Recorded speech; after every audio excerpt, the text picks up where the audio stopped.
So first of all, don't panic. I know the title of this video might have, maybe startled you a little bit or maybe freaked you out that only 3% of us are actually going to do well with this TV film thing. Then why even bother, right? I know you might have those fears, but just hear me out. By the end of this video, I think you're actually not only going to be, having those fears taken care of and put away, but you'll actually feel more optimistic than you were at the beginning of this video. So give me a couple minutes, hear me out. 3%, where did I come up with that number?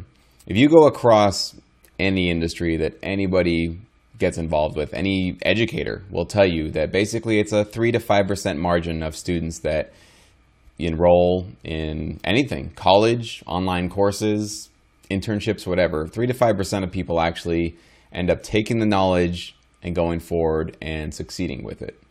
It's not a lot of people, right? 3 to 5%, that's like nothing. And that seems like a failure rate, right?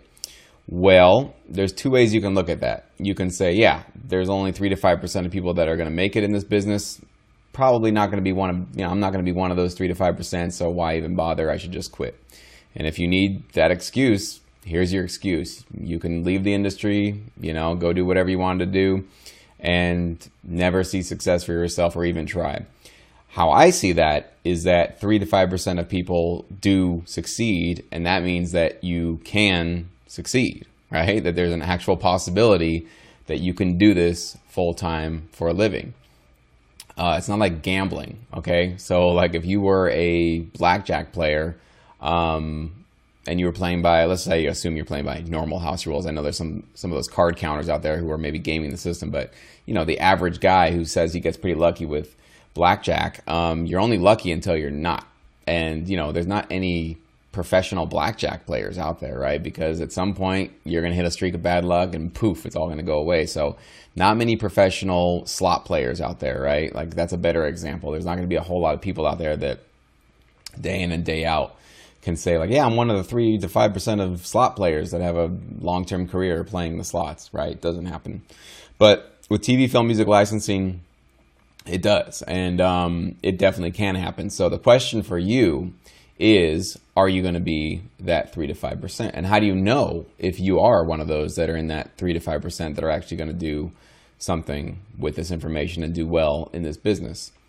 Well, I can tell you, I've seen amazing producers come through this course and this business and not do anything with it. They even enrolled in the course. They might have watched, every single video, and they don't do anything with the knowledge. They don't submit, and maybe if they do submit, they get a couple of rejection letters and they tuck their tail between their legs and leave and run, and they don't succeed. I can tell you it's not equipment that sets apart the successful ones from the unsuccessful ones. I know people that have I wouldn't say millions of dollars, but definitely $500,000 studios that have music that sounds not so great, and they haven't really produced a dime with all of that money that they put into their studios. So it's not equipment, and I can tell you sometimes it's not even talent. Like I've seen people who have, like I said, amazing talent, and they don't go too far in this business. What separates the 97% of the failures from the 3% that succeed is literally human will. That's it. It's literally the ability for you to say, to hell with the consequences, to hell with these feelings of doubt. I know you have feelings of doubt. I've had feelings of doubt. We all get it. It's just called being human. You have to do something kind of crazy and irrational and push all of that doubt and that fear out of your head. That fear and that doubt, while it can do some great things for you as far as keeping you alive and keeping you out of dangerous situations, it's also doing something very destructive for you, and it's trying to needlessly protect your ego, right? And not let you face potential failure, right? And failure is good. Failure is what you want. I'll tell you what failure is. Failure is when you submit your tracks to a library, they say no thanks. Maybe you get some feedback from either me or somebody in the syndicate, and you find out, oh, I wasn't producing the right kind of music. Or the genre that I was producing is not really in high demand, and maybe I need to rethink what kind of music I'm making. That's failure, quote unquote, right? That you didn't achieve what you set out to. But now look what happened with that failure. You got some feedback, and now you have a much more clear path towards success. So you should be wanting to strive for failure. Actually, the more failures you have, we're calling them failures, but really what they are, they're obstacles, right? A failure is when you give up and go home, but for the sake of this video, let's call them failures. You want as many failures as possible, because every time you run into a failure, guess what that is? It's almost like it's a potential fork in the road that gets blocked off, and it's like, hey, don't go down that road. That's not going to lead you to success. Wow, what a great gift that is. It's like a process of elimination. Eventually, you're going to cross off enough paths that the only one left will be the one that you find your successful niche in and your successful path forward with a library or a music supervisor that you create a relationship with, right? So it's a little bit of counterintuitive thinking that you know, your body and your brain and your subconscious wants to tell you, stay away from failures. You don't want to fail. But trust me, get a little crazy, get a little weird, get a little out there, and just ignore that little voice. For the time being, right? It's not going to last forever, because once you start seeing some progress, that voice will just not come and visit you as often.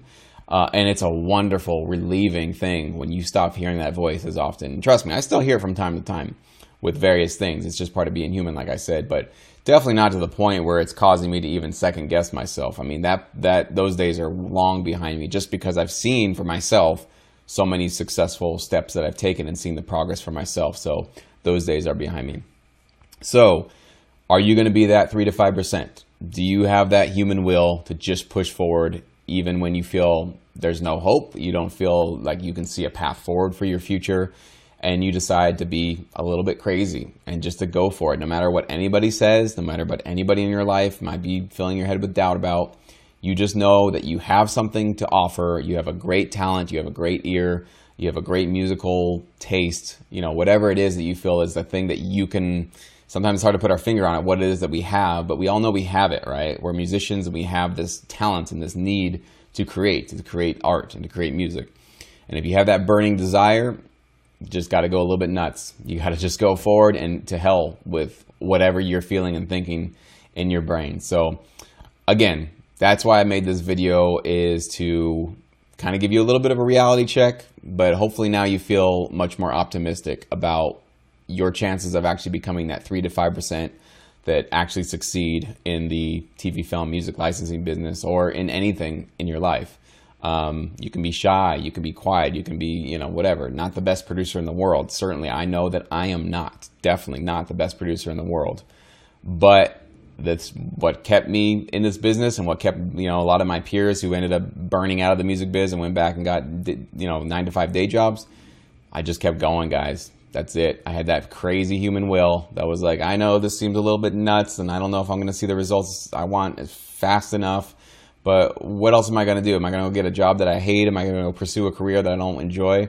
I'd rather do this than anything else in the world. So this is my only option. I have to do this. So I hope that you feel that way. If you feel that way, then you can absolutely become part of that 3 to 5%. All right, rant over. Hope you enjoyed the video. See you soon.